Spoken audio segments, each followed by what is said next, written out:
Fique agora com o programa Papo Sol, apresentado por José Carlos Tolim.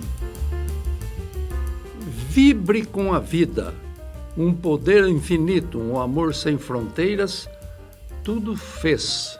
Imagine-se dentro desse contexto maravilhoso. Curve-se diante da beleza da vida. O magnífico espetáculo da vida é construído pelo mesmo Deus que habita em você. Seja feliz. Nós somos o canal 48.hf, a TV Sol de Indaiatuba, uma emissora televisiva aberta, digital e gratuita. E somos a única geradora de televisão a partir da nossa praça para a região, autorizada a funcionar pelo Ministério das Comunicações do Governo Federal. Nos apresentamos também em todas as mídias sociais, no Facebook, Instagram, YouTube. O nosso endereço, TV Sol Indaiatuba. Não dá para ver o nosso programa ou os programas que nós apresentamos no horário que ela vai ao ar, poderá vê-los mais tarde, depois da novela, depois do Jornal Nacional, e saberá o que aconteceu na praça, o que pode acontecer, os serviços públicos à disposição. Enfim, somos uma emissora educativa e cultural voltada para atender, e é uma fundação, uma entidade sem fins lucrativos. E também nos apresentamos no canal a cabo, da operadora a cabo da cidade, que é o canal 8, chamado Canal Comunitário. É um canal, evidentemente, pago. E nesta oportunidade, nós recebemos um homem público que ainda continua público em função da sua trajetória, da sua vida política e da sua formação, e que nos dá a honra da sua presença, que é o José Onério da Silva. O Zé Onério, o prefeito Zé Onério. O Zé Onério, seja bem-vindo à bancada do Papo Sol. Muito obrigado, Zé. O prazer é nosso de estar aqui contigo. Está tudo bem com você? Maravilha, graças a Deus. Tudo 100%. Você continua um homem público, porque o Ulisses Guimarães dizia assim, que ser um homem público é um cidadão meio de tempo inteiro, que tem que abrir mão de uma série de coisas pessoais, às vezes, para atender os outros, né? Porque você hoje, apesar de não ter cargo eletivo,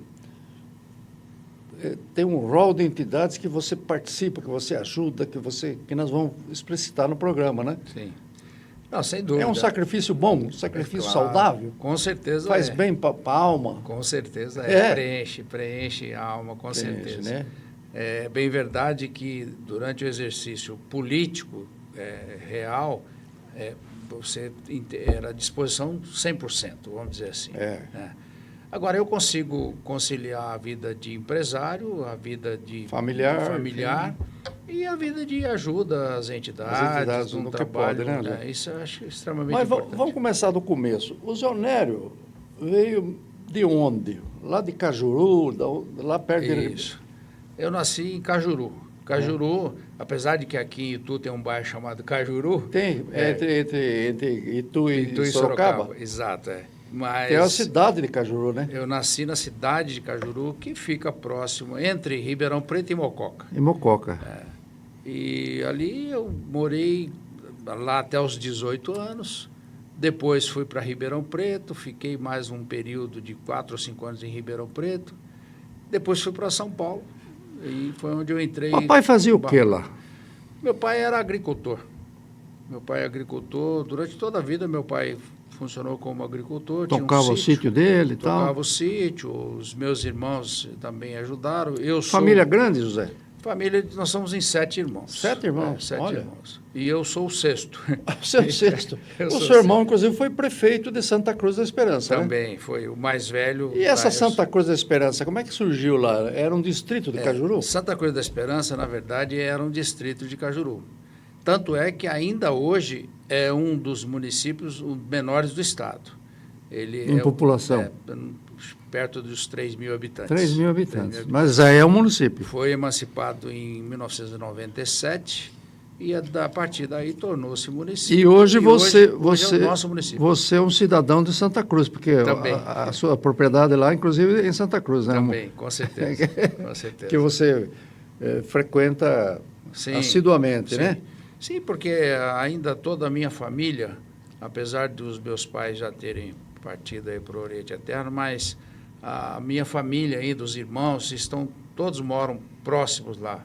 Alguns em Ribeirão Preto, mas tem propriedade lá também. Então, também, né? Aí a gente aproveita para... O seu irmão Nelson, que foi, inclusive, colaborou na administração, foi superintendente do SAI. Isso, o Nelson também trabalha lá na fazenda. Trabalha lá? Trabalha, mora lá, tem residência fixa lá. Ah, é? E trabalha conosco lá. É? Estamos sempre juntos lá. Mas fala uma coisa, você diz, eu com 18 anos fui para Ribeirão. Sim. Fazer o quê? Na verdade, eu fui para terminar o terceiro colegial. Terceiro colegial que não tinha na cidade pequena. Até tinha em Cajuru, mas eu já vislumbrava que Cajuru já estava meio limitante. Certo. Para poder crescer um pouco mais. Ah. E aí fui para Ribeirão. Eu, na época, tinha uma irmã que já morava em Ribeirão Preto. Aí fui morar com ela, na casa dela, casada. Você era quase o caçula, né? Então eu já tinha perfeito. irmãs mais velhas. E ali eu não só terminei o colegial, como fiz o primeiro ano de faculdade. Fiz o primeiro ano de Direito. Ah, você chegou na a fazer época Direito. em Ribeirão Preto. Mas nesse meio tempo eu acabei prestando o concurso no Barro Branco e fui para São Paulo.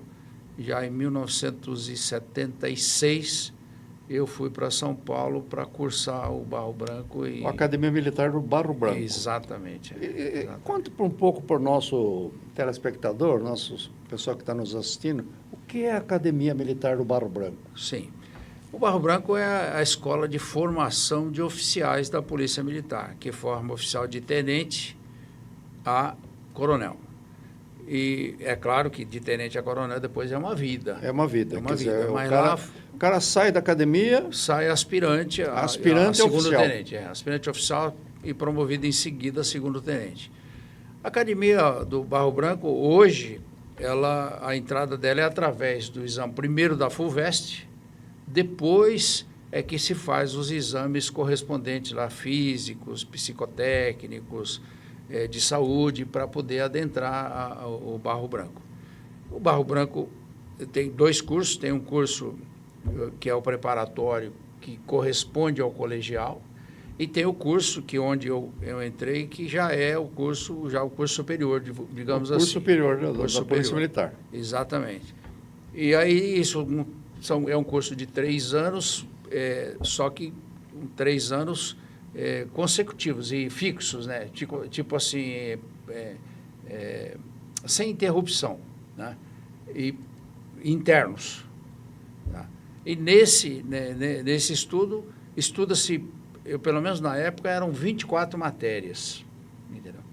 E eu tive a oportunidade desses 3 anos, ter um curso reduzido, porque na época havia necessidade de tenente na rua. E mais gente prestando serviço para a comunidade. E aí o nosso curso acabou sendo reduzido. Reduzido até para acelerar... mas só que sem prejuízo. O pessoal ir para o trabalho. Redução, só que sem prejuízo. Então, cortou-se as férias que teria, passou a ter aula aos sábados e à noite.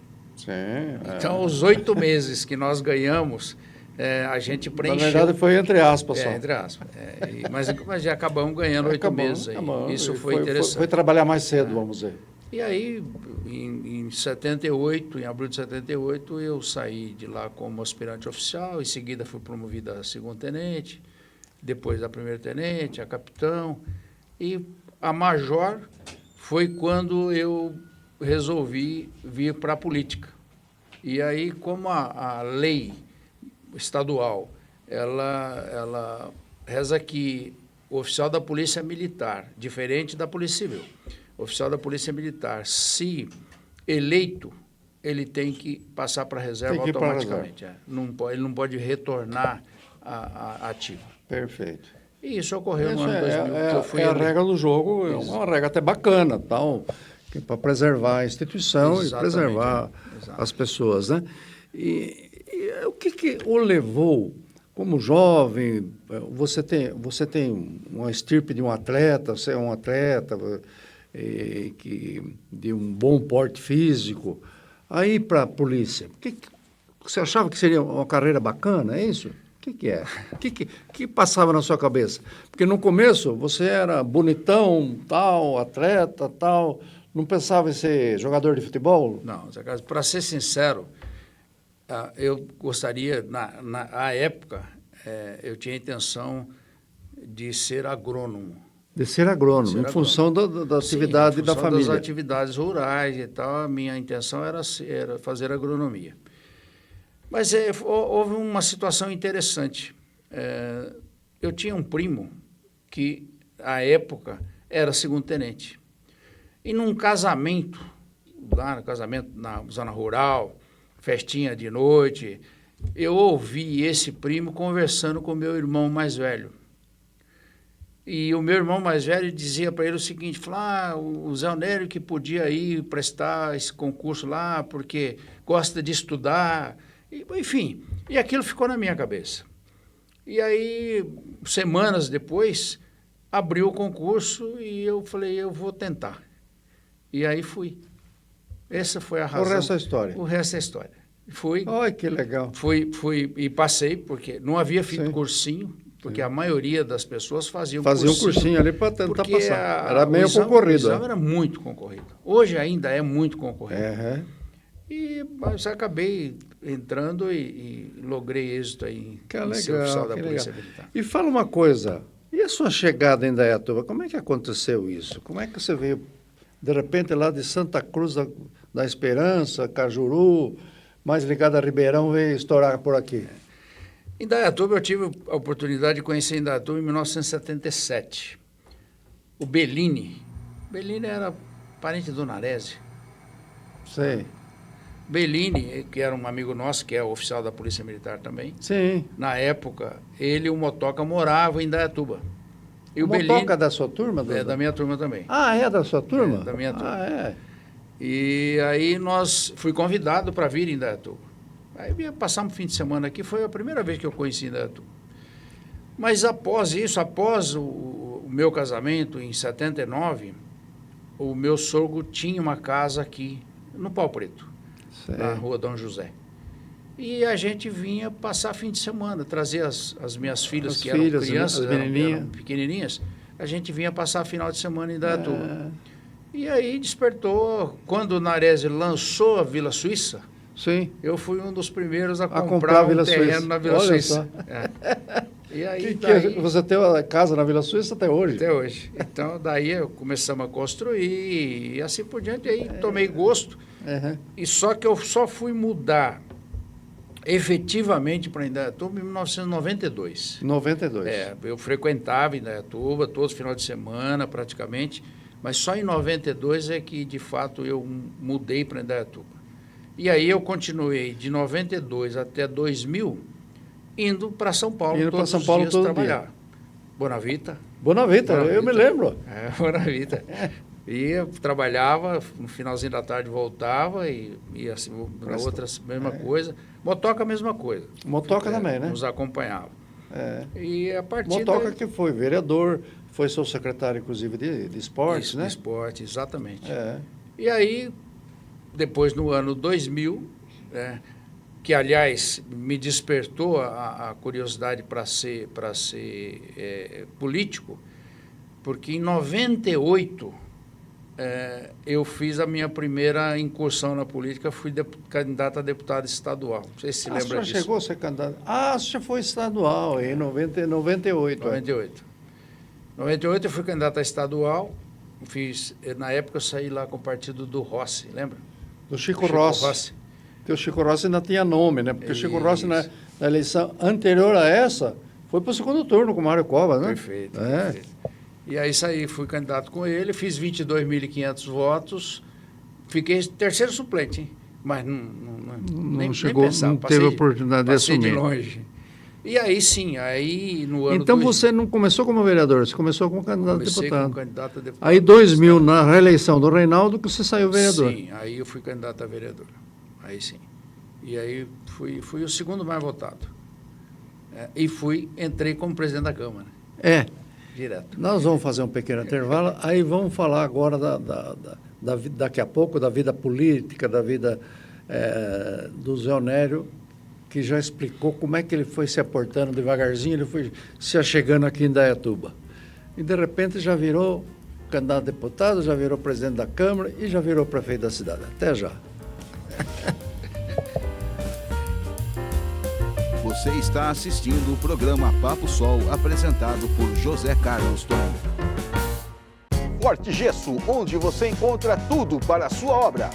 Agora estamos no novo endereço para melhor atendê-lo. Avenida Fábio Ferraz Bicudo, número 1053, Jardim Residencial Dona Maria José. Ligue para o telefone 19 3935 1778 ou mande uma mensagem para o WhatsApp 19 99956 8899. Forte Gesso, a mais completa loja de gesso de Indaiatuba e região.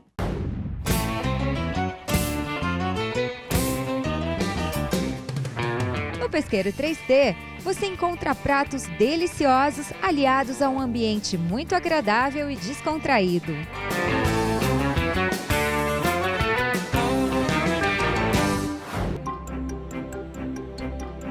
A Plotter & Cia faz cópias em diversos formatos, desde RG até plotagens de projetos arquitetônicos e industriais. Digitalização e impressão de documentos em diversos formatos. Impressão, montagem de apostilas e montagem de crachás em PVC e muito mais. Plotter & Cia, a mais completa da cidade, fica na rua Pedro de Toledo, número 159, no centro.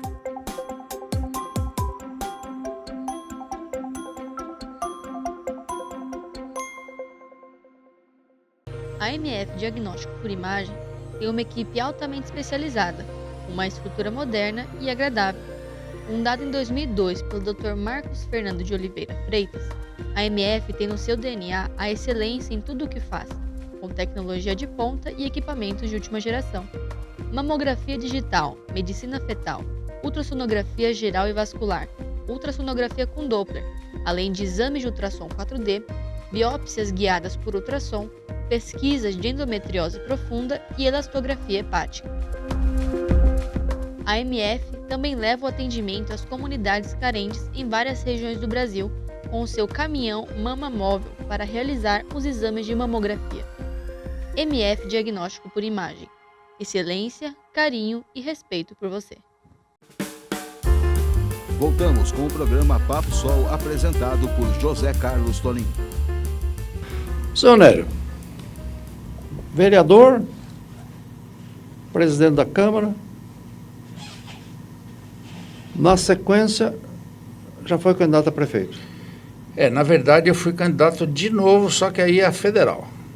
Você foi candidato a federal? No meio do mandato de vereador, eu fui candidato a federal. Você foi candidato a federal 2 vezes? 2 vezes. Ah, 2 2 vezes. vezes. É. Aí já com 57 mil votos. Com 57 mil votos. Porque na segunda você já teve quase 100 mil votos, não foi? Na segunda vez, 80. 79 quebrado. Quase 80.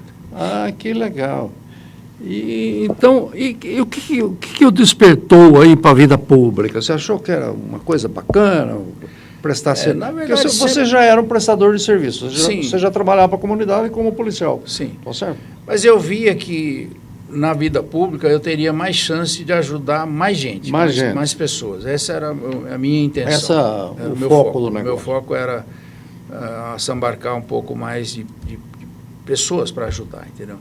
E achei que primeiro como deputado eu achei que era isso, mas também como eu não tinha experiência nenhuma, o ideal foi voltar e ser candidato a vereador, ser vereador. Sim. A presidência da Câmara me deu aí uma experiência muito boa, interessante. muito boa.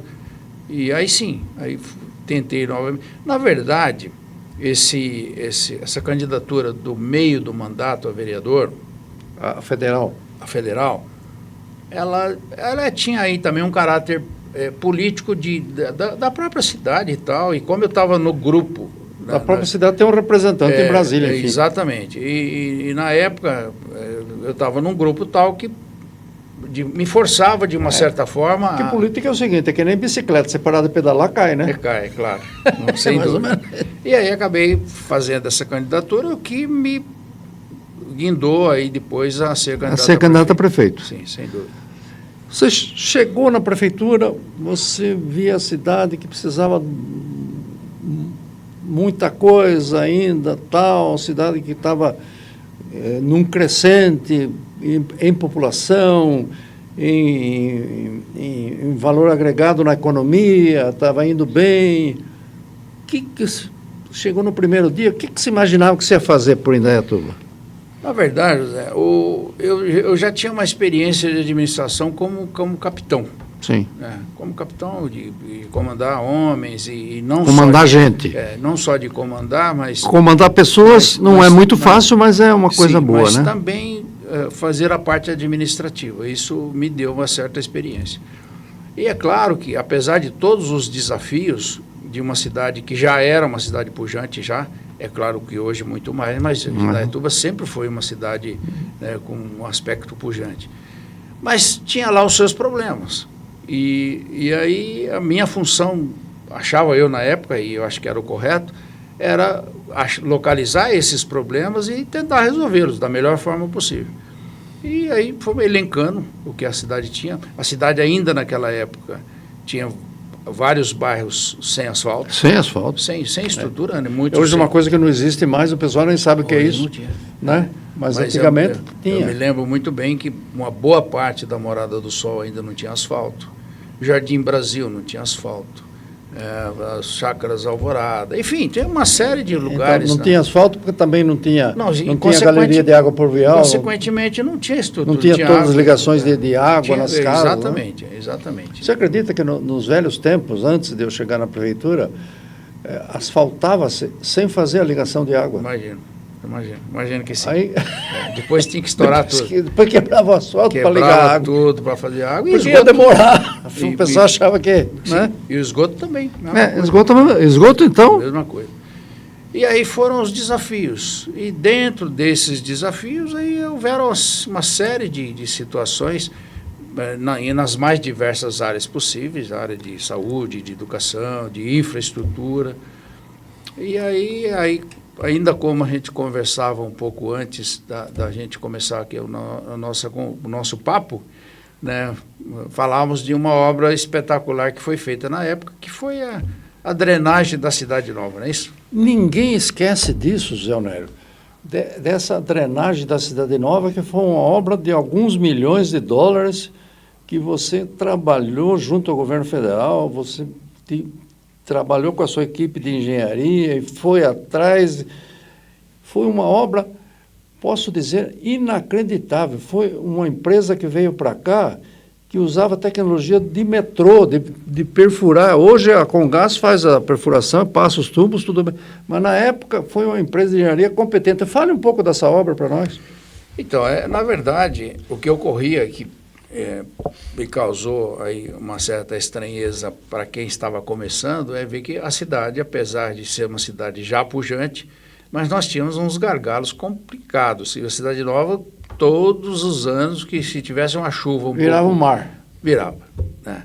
E chegava, às vezes, 1 metro de água, enfim, inundava tudo. Não só a Cidade Nova, mas também o Jardim Califórnia, porque também existia uma bacia. Muito plano, tal. Existia uma bacia.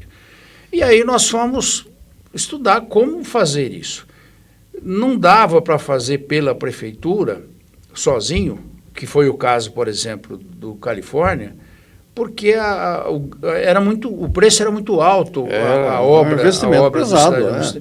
Tanto eu me lembro de ter, vistoriando essas obras, de andar dentro dessa tubulação em pé, andando. Dentro da tubulação. Dentro da tubulação. Tinha aqueles postos de visita gigantes, exato, né? Exato. Principalmente ali, aqui, onde está hoje a Dicico ali, essa região aí o supermercado ali. Da Avenida Kennedy. Dali até o Parque Ecológico, era uma tubulação impressionante. E fora toda a tubulação que foi feita na captação das águas de toda a Cidade Nova. E foi feito sem quebrar nada, né, Zé? Nada. A empresa, na verdade, que ganhou, de fato, a licitação, era uma empresa não só idônea, mas altamente especializada. Né? É como você falou, conheceu o assunto. Fazia metrô e tal. Então, foi realmente espetacular e é uma obra que apesar de ser uma obra enterrada, uma obra de subsolo, mas quem morou ou mora na Cidade Nova... E hoje a gente não vê essa obra, Exato. Mas quem sabe do que a Cidade Nova já passou... Sem dúvida. Se lembra todo dia, hein? Sem dúvida, com certeza. Com certeza lembro. Que loucura. E isso é motivo de satisfação porque foi um marco. Né? Foi um marco na história de Indaiatuba, sem dúvida alguma. De fazer uma obra enterrada, uma obra que ficou para sempre. Com certeza. Sem trazer transtorno para a cidade, um bruta do investimento, uma coisa bacana, né? Sem dúvida. Me lembro de uma outra obra que foi feita também paralela a essa, foi a troca de todo o encanamento dessa região também. Todo o encanamento de água. De água. Que era encanamento, tubo ainda de ferro, enferrujado, que vazava. Exatamente. Porque o grande desafio do SAI é evitar as perdas que acontecem ao longo da distribuição de água. Isso foi uma obra fantástica também, né? Foi espetacular, muito bom. Tá legal. Isso é interessante porque nos deixa uma lembrança boa, né? É uma lembrança muito boa, né? Você ficou satisfeito com o mandato que fez? Sem dúvida alguma, sem dúvida alguma. É claro que eu acabei me afastando da política por várias razões, né? Mas muito satisfeito com aquilo que produziu, que teve de condição de buscar para Indaiatuba, né? Conseguimos, eu acredito que a gente conseguiu ajudar muita gente. E você montou uma equipezinha muito legal, também, né? Chuta, mas muito boa. Mas muito boa. Eu me lembro muito da atuação do engenheiro Amadeu. Amadeu foi nessa uma obra pessoa, da drenagem. Nessa obra foi uma pessoa que nos ajudou muito, né, com o conhecimento dele. O Amadeu Taquernari de Rocha. Exatamente, nos ajudou muito nisso. Seu Nério, passados os tempos, o tempo vai levando a gente devagar, demora, mas parece que foi rápido. Depois que passou, parece que foi rápido, mas demora para passar, né? Hoje, você é um empresário que tem os seus negócios, tem a sua fazenda, mas que trabalha muito para algumas entidades da cidade. Não só daqui, como da sua terra natal, né? Sim. Fale um pouco disso, do que o levou com a sensibilidade política que tinha, com aquela questão desde de tenente, aspirante oficial da Polícia Militar, depois capitão, major e tal, de prestar serviço. Porque o policial militar é o cara que presta serviço, que estende a mão, que ajuda as pessoas, né? Sim. Você teve a oportunidade depois, como presidente da Câmara, como prefeito, de mais efetivamente fazer isso, né? E agora você está numa empreitada aí de colaborar com boas entidades. O que o levou a isso? Eu me lembro de, quando criança, lá onde eu nasci, em Cajuru, existia Casa de Menores. Casa de Menores. E eu me lembro do meu pai, da minha mãe, a gente fazendo campanha para arrecadar, principalmente alimentos, arrecadar fundos para a Casa de Menores. Chegava no frio para arrecadar cobertor. Exatamente. E eu fui pegando gosto por aquilo. Depois, na vida pública, tanto na Polícia Militar como na vida política, sempre ajudando as pessoas. Então, isso, para mim, é uma satisfação eu poder estar sempre podendo ajudar as pessoas. E aí veio a questão de ajudar as entidades, porque hoje, para você ajudar pessoas individualmente, às vezes é mais complexo. Mas você tem as entidades que já fazem esse serviço, né? E você, às vezes é muito fácil você enfiar a mão no bolso e dar alguma coisa para alguém. E é mais complexo, muitas vezes, você sair pedindo, você sair ajudando para poder ajudar. Não é fácil. Mas assim, só que a satisfação é maior, porque você consegue ajudar mais pessoas.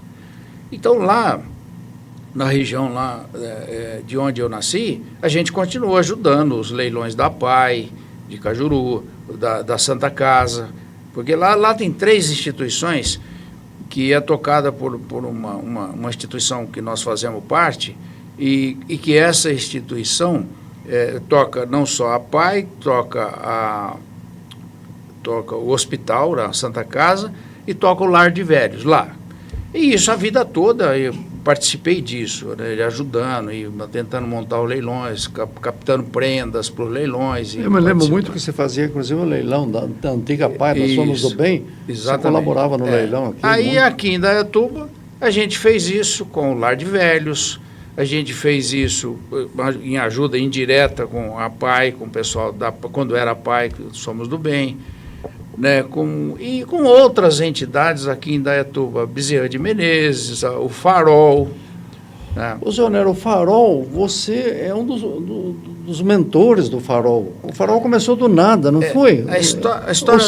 O seu apoio foi fundamental para essa entidade, né? A história do Farol ocorreu o seguinte.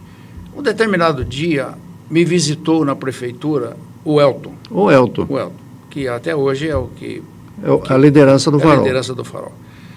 E o Elton me dizia o seguinte, ele falou, prefeito, eu estou acolhendo do lado da minha casa, num container, os moradores de rua. Aí fui lá, fui dar uma olhada. Quero ver esse negócio. Quero ver. Aí fui dar uma olhada, de fato, ele colocou um container na rua, do lado da casa dele, e ali ele acolhia os moradores de rua para não ficar no frio, não ficar ao relento e tal. Ele falou, aí ele me disse o seguinte, falou, olha, eu tenho um sítio e eu disponibilizo o meu sítio, se for o caso, se a prefeitura nos ajudasse. Nos ajudava a tocar um negócio desse. O Farol. E aí, na época, aquilo me empolgou. Eu falei, vamos fazer o possível para a gente fazer alguma coisa pelos moradores de rua de Indaiatuba. E você vê como é que as coisas elas convergem. Naquela fase, teve uma pessoa lá nos terras de Itaici que invadiu uma área de preservação. E o Ministério Público deu-lhe uma multa pesada, e essa multa ela reverteu para a prefeitura para obras sociais. Então, começamos por aí, começamos o Farol... Para o Fundo dos Direitos Difusos. Isso, exatamente.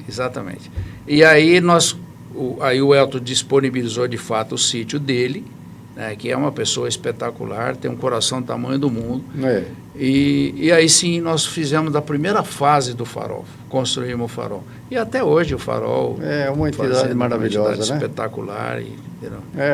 Para as pessoas saberem o que é esse Fundo dos Direitos Difusos, quando alguém comete um crime ambiental, alguma coisa assim que agride o que a comunidade tem, ela recebe uma multa.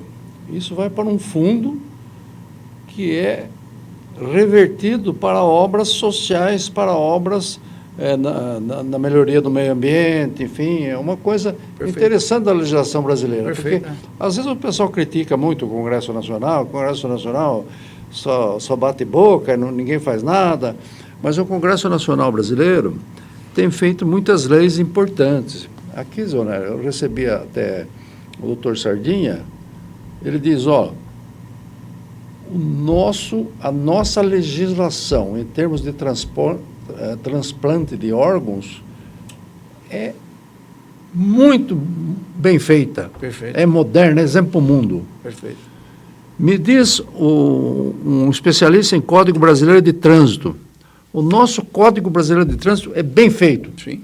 Então, às vezes o Congresso Nacional e a política em geral, você até deixou um pouco a política, talvez por isso. É uma atividade meio mal vista, né, Zé? Sim, hoje todo mundo acha que o político... o Zé Onero quer ser político porque ele quer fazer isso, ele quer tirar proveito. Todo mundo pensa assim. Todo mundo não. A maioria, o senso comum, enfim, leva a pensar assim, né? Mas nós temos muitos progressos acontecendo via Congresso Nacional. Sim, não é verdade? Sem dúvida alguma. Então, essa comunidade Farol realmente ficou com uma marca muito importante do seu apoio decisivo. Fico grato por ter a oportunidade de ajudar. É uma coisa maravilhosa, né? Foi muito bom. Então, hoje, a agenda que parece estar leve não está tão leve, porque você tem uma série de coisas para pensar, né? Na verdade, a gente continua com muitas atividades, né? Não só na vida empresarial, que eu continuo fazendo os seus empreendimentos, etc. Continuo trabalhando, e dentro daquilo que a gente pode ajudar as entidades, a gente ajudando, e pouco e reserva um pouco para a família também, que é extremamente importante a gente poder. A sua empresa tem o nome de Armig. Armig. Armig. O que é Armig? É Armig. Arcanjo Miguel. Arcanjo Miguel. Por que o Arcanjo Miguel? Você é devoto de meu protetor. De São Miguel Arcanjo? É meu protetor. É? É o seu santo protetor? Sim. Ah, que legal. É bom saber da acessibilidade das pessoas, né? Uhum. Porque eu me lembro que um tempo atrás, eu visitei o Zé Onélio e vi lá, Armig, né? Falei, o que é essa Armig, né? Mas é uma homenagem ao Arcanjo Miguel. Ao Arcanjo Miguel. Exato. Ao Anjo Miguel. Isso. Ao Arcanjo Miguel. Arcanjo Miguel. Que é um pouco mais que anjo, né? Zé Onélio, que bacana. Nós estamos chegando no final do programa, soubemos um pouco da vida da nossa visita, das suas atuações, das suas disponibilidades, da sua boa vontade de atender pessoas, de recepcionar pessoas, de acolher pessoas, de prestigiar aqueles que precisam, que mais precisam. Eu deixo aquela câmera do meio, senhora. Você não vai ser mais candidato? Não, em política não. Não? Em política não. Mas é claro que eu quero agradecer. Deixa uma mensagem para nós no final. Quero agradecer, de fato, todas as pessoas que nos ajudaram nesse tempo todo, seja politicamente, seja pessoalmente, enfim, porque eu fui acolhido por Indaiatuba. Eu me lembro, na primeira campanha de Indaiatuba, eu era tido como forasteiro. Mas eu fui acolhido por Indaiatuba. Me tornei um cidadão indaiatubano, de fato, fui vereador, fui prefeito, mas graças à população de Indaiatuba, que não só compreendeu que eu poderia ser útil, como me ajudou muito. Então, aos indaiatubanos, tanto aqueles que nos ajudaram lá no passado, como os atuais, hoje existe muita gente nova em Indaiatuba. Indaiatuba continua sendo receptiva, recebendo pessoas e encaminhando pessoas que possam nos ajudar daqui para frente também. Então, minha gratidão ao povo de Indaiatuba. Esse foi o José Onélio da Silva. O Zé Onélio, que mantém aquela coerência de sempre. Apesar que, hoje em dia, coerência virou um estorvo moral em que não rende nem curtida nem palanque. Mas ele continua coerente. Ele continua o que sempre foi. Aquele menino lá de Cajuru, que o pai era sitiante, e que se arriscou a ir para Ribeirão, ficar na casa de uma irmã para completar o colegial, e que pensava estar em ser agrônomo, em função de que via as plantações, via as coisas bacanas que a família produzia, que o seu pai trabalhava, mas que por contingências da vida se meteu a fazer um concurso na Polícia Militar e passou, sem fazer vestibular, sem fazer cursinho preparatório, acabou passando, foi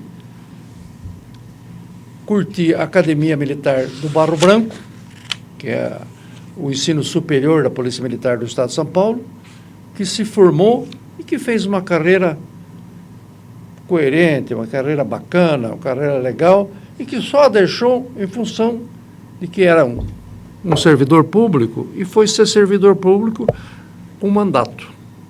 Virou vereador, virou prefeito, antes disso presidente da Câmara, e que hoje carrega um currículo de coisas importantes que buscou para Indaiatuba. Coisas que o pessoal achava que era quase impossível. Nós citamos aqui a maior obra urbana dos últimos... da história de Indaiatuba, a maior obra urbana de toda a história de Indaiatuba foi essa drenagem da Cidade Nova, a drenagem do Jardim Califórnia e região, que o Zé Onélio foi atrás. Foi atrás com seus técnicos, pedir, conseguir sensibilizar o governo federal e que trouxe para a nossa cidade. Uma obra que ninguém vê, que está enterrada. Mas quem suportava precisava andar de barco toda vez que chovia muito aqui na Cidade Nova, vai se lembrar para sempre. E que hoje continua a ser um servidor público, prestigiando as suas entidades, prestigiando a PAI, a Santa Casa de Cajuru, prestigiando aqui o Lar de Velhos, as Formiguinhas do Amor, a Comunidade Farol, que praticamente ele é um dos mentores, o Centro Espírita Bezerra de Menezes, que presta um serviço de atenção às pessoas muito importante. Esse é o Zé Onério, coerente como sempre, ainda que coerência seja um estorvo moral que não rende nem curtida nem palanque. Obrigado, Zé Onério, por sua presença aqui na bancada do Papo Sol. Eu que agradeço. Muito obrigado também.